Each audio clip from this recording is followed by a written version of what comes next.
बारिश चल रही थी, लेकिन अंधेरा गहरा था और ठंडी हवा अब भी तीर की तरह चल रही थी।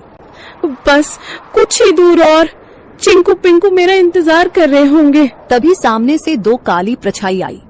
ओए चिड़िया रानी, कहाँ चली बारिश में? चिकी चौंक गई। सामने दो शिकारी पक्षी रास्ता रोककर खड़े थे। आज तो किस्मत चमकी है, बारिश में भी नसीब ने हमें गरम गरम चिड़िया भेजी है। आज हम चिड़िया तुझे खा जाएंगे। अब चिकी चिड़िया के सामने यह नई मुसीबत आई थी।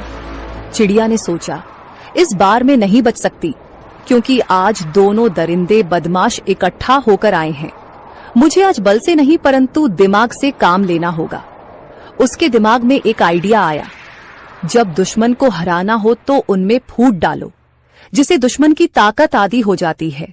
तुम दोनों बहादुर शिकारी हो ना, और मुझे खाना चाहते हो ना, परंतु तुम दोनों में से जो सबसे बड़ा शिकारी और सबसे ज्यादा ताकतवर होगा वही मुझे खाएगा। मैं तो सबसे खतरनाक हूँ, पंखों से पंजे तक मौत हूँ, मौत।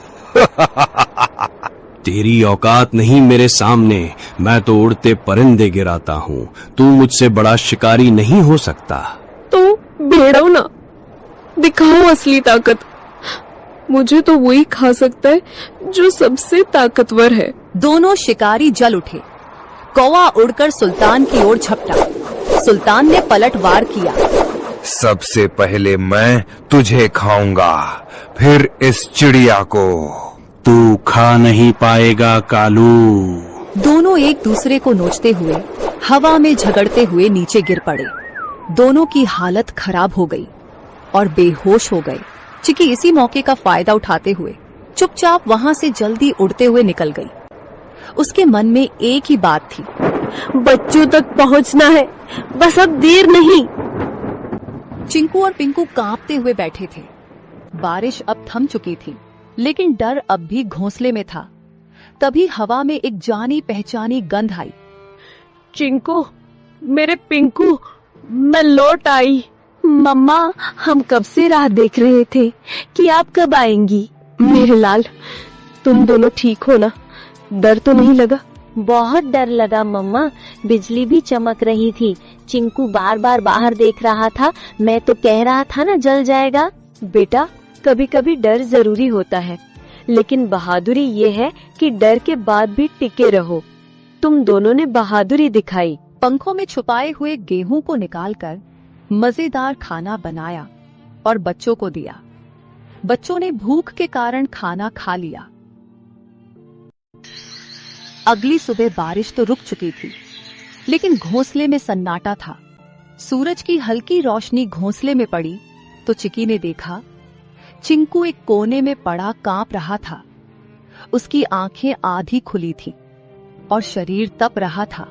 चिंकू, ओ बेटा, क्या हुआ तुम्हें?